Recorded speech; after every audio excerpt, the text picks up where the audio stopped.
Hey guys, well, I'm clean. My house is clean. It's 3 o'clock. Took me a little while. You gonna eat breakfast with me? I have never had this fake meat.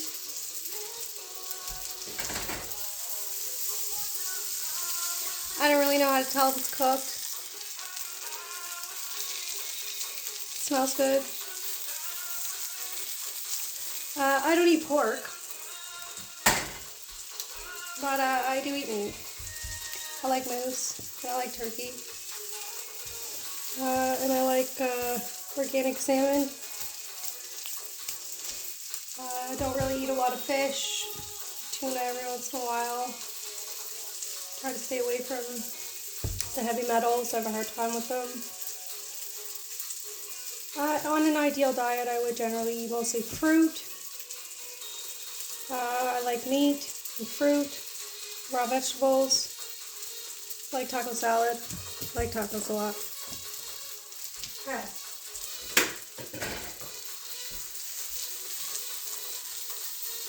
I'm not really sure.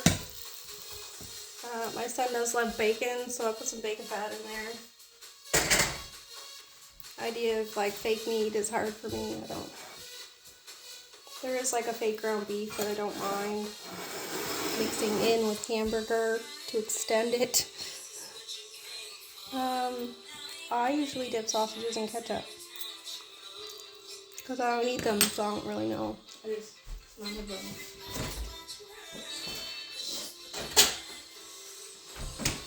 Maybe mustard? Would mustard be better?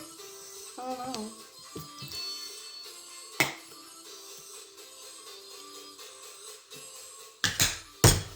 They're a little hot, so we'll get some jam.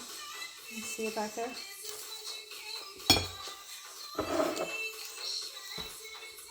In an ideal world, everything would be organic.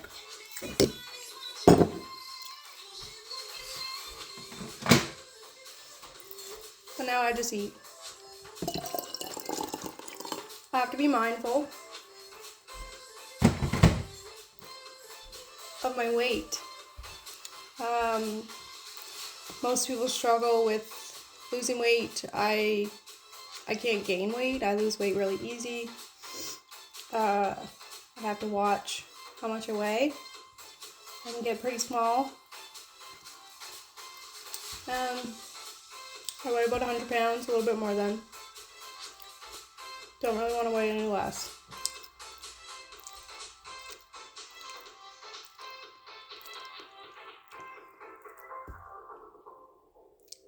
Tastes like cardboard with spices. I don't know, man. I don't even like breakfast sausage to begin with, so.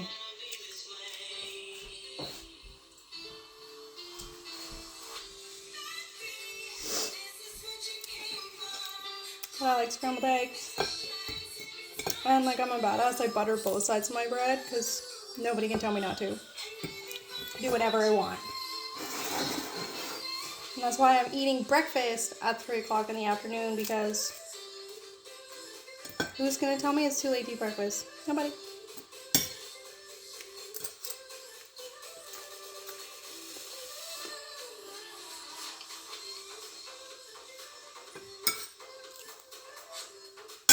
So yeah, I don't know if I broke my back, but it definitely stopped working. And I was paralyzed. I just herniated a disc. But my hernia, instead of bulging out, it bulged into the center of my spine, up against my main nerve. So my injury was a little bit different. It's a super common everyday injury, like that you get all the time from sneezing or coughing. Mine is from a significant sudden impact, is how my doctor explained it.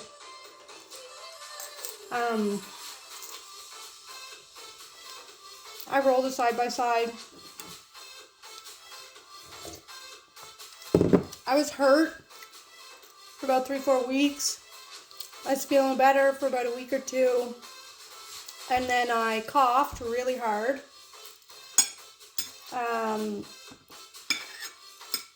didn't get enough air for a moment, and I herniated the disc that was bulged, so it herniated in, and my legs slowly went numb over a couple days. It was pretty much like a 2-week nightmare by the time I got in to see someone at the hospital.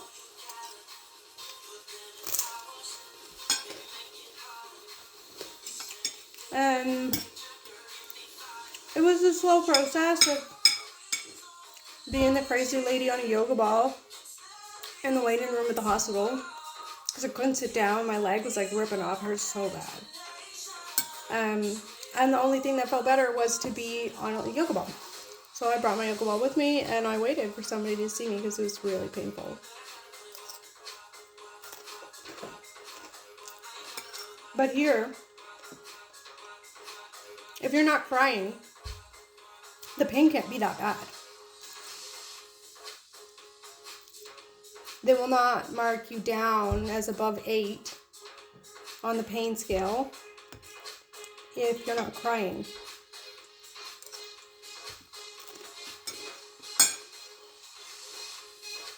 That's not how I roll. I cry when I'm scared or when I'm like frustrated. Like when I'm not getting my point across and I'm getting really frustrated and somebody's not understanding me, I cry. When I'm in pain, I don't cry. That's not a thing. I've been in pain my whole life. I've been sick since I was 9.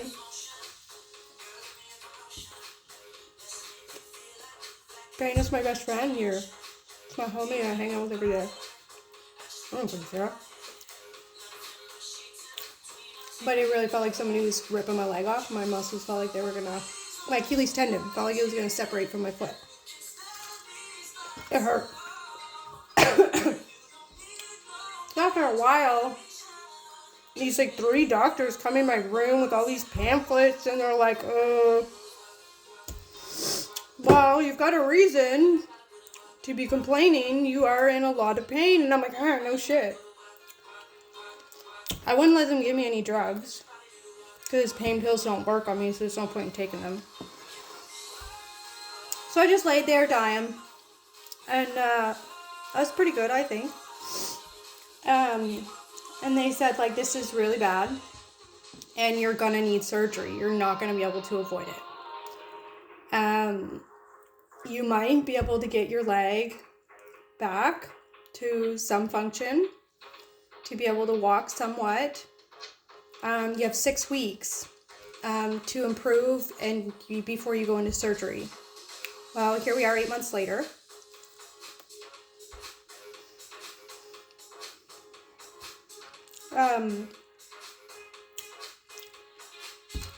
My family doctor tried to tell me there was no record of my injury for a little while, which was hilarious, but we figured that out. Then he told me like I wasn't going to get surgery, that this was it. This was my new normal. Go back to work and figure it out. Like I can't do anything. I can't pick anything up off the floor. Sometimes I can barely get my socks on. So, I mean, don't mind me. I just took a bath, so sweating. Yeah, and then the next day, after him telling me this was my new normal, nothing further was going to be done, I was fine to progress as normal. The surgeon called me and was like, you need to go for an emergency MRI. Like, this is really, really bad. Like, you need surgery. Like, worst case scenario. And I haven't even looked at it. And he's like, just looking at your pic, like, you need to come in and see me. So within 2 weeks, I was into his office. I went to see him. We went over some stuff. And he said, I'm sending you for an MRI. I think you've gotten quite a bit worse. So in September, I went for my MRI. And in November, I finally got in to see him about my results, and he said it was way bad, that my disc actually exploded, that the fluid is all filling up the space along the nerve in the center of my spine, and that he needs to get the fluid out of my back. Called it a discectomy. And explained to me how it works. I'm not a big fan.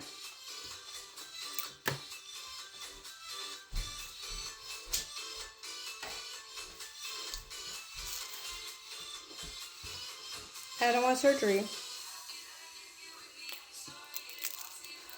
He said with my other health issues, like my fibromyalgia, is a big one, and my intolerance to medications or non-function with medications, pain pills not really being an option, the fact that my medicine is cannabis and I can't do that at the hospital, the fact that I'm, homeless, I don't have power and water, he can't send me home, I don't have anybody around me who can help me, so he has to keep me in the hospital. And with the fibro, it'll be a long recovery, so it'll be like 2-3 months. In the hospital, which is the worst place to be, is so gross, bad. Like, your chances of death increase every day. Being in that godforsaken place. And I have no say what hospital I gotta go to. Just the one he works at, which is like the worst. And yeah.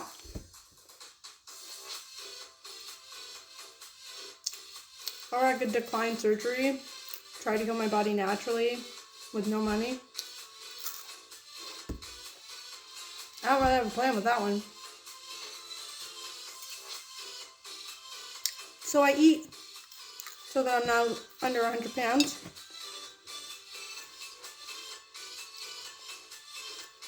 I have other issues. I had a surgery a few years ago, elective surgery. It left me with a lot of unexplained pain. The doctor who did it said there could be nothing wrong because he did it. So I've been waiting 2 years, 3 years, almost 4, for a second opinion. Because here it's your legal right to have a medical second opinion. So I've been waiting.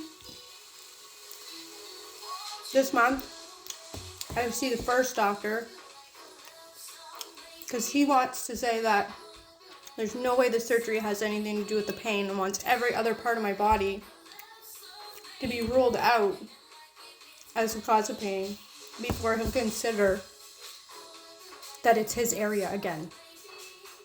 Because he doesn't have time to deal with me. Oh, yeah. Yeah. I also waited 3.5 years to see a dermatologist. I have a really hard time with my skin. I'm allergic to everything, I think. I get a rash. I think I have a problem with candida. 3 years I waited to go see a dermatologist. For her to tell me I have eczema. I don't have any. And that candida isn't a thing. You can't test for it.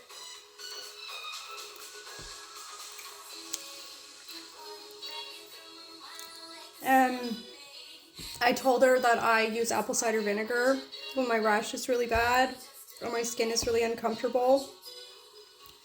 And that it keeps it from getting really irritated. And that I make cream to put on it. And she told me to stop my natural remedies, that they're abrasive to my skin. Gave me a prescription for a chemical antibacterial wash to bath in.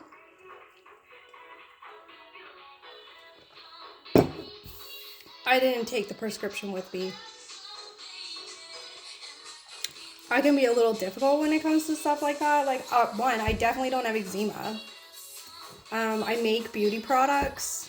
I have an extensive knowledge of essential oils. I've helped so many children with eczema and psoriasis. Like, the whole body, and just I've helped so many kids with issues like that, and I don't have eczema. I don't. I have allergies, I think. And if everybody could just get me there so that I could go get tested for allergies, it would be great. But now, I have eczema. If she had told me I had psoriasis, I probably would have believed her. I mean, there's almost every man in my family has psoriasis. There's only one female, two maybe, that have it. But I mean, it's there. It's diet related. I try not to eat like my dad. My dad does better now, but I try not to eat like him. Like this. I'll call it white people food.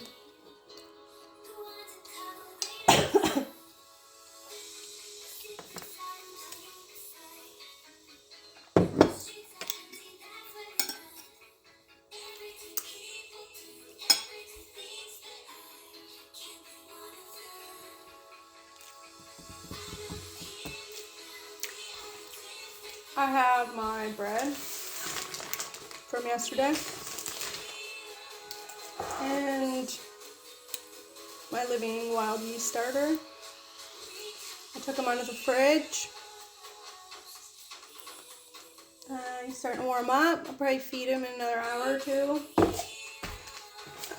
The bread itself is pretty cold still, so it'll be a while before I start stretching it again and seeing what I can make. I'm full. I don't eat a whole lot. I'm pretty small. Tiny human stuff. These aren't the worst thing I've ever eaten. Like if I was starving, I'd eat it. No complaints. I generally am sometimes, so I'll eat it. Would I buy it? Not a chance. Would I recommend it? And I think that I've eaten lots of vegan. I love vegan food actually, so much. Oh, like vegan stewed lamb and curry potatoes. Best thing I've ever eaten in my life. Falafels are high up there on my list of favorite foods. And like Lebanese garlic sauce and cucumbers, I could live off that.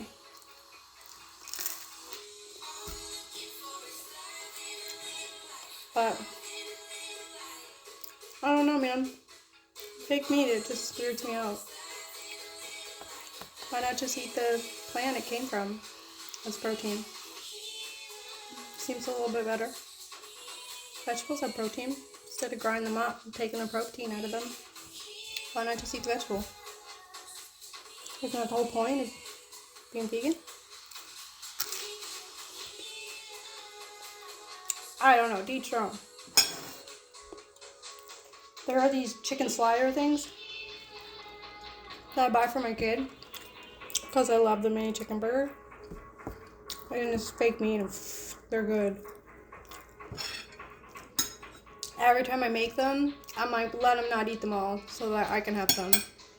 They just come like 2 little mini burgers in a packet. And like 4 in a box. So I just cook them and sometimes it doesn't eat them all and I'm like, yeah, chicken burgers.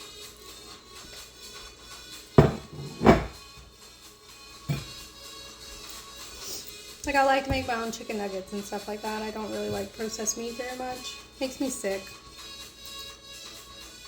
That's why it's so hard for me to gain weight, to maintain my weight. It's like a lot of food actually just makes me sick. When you're allergic to chemicals and byproducts and everything, you tend to just get sick a lot. Poor relationship with food.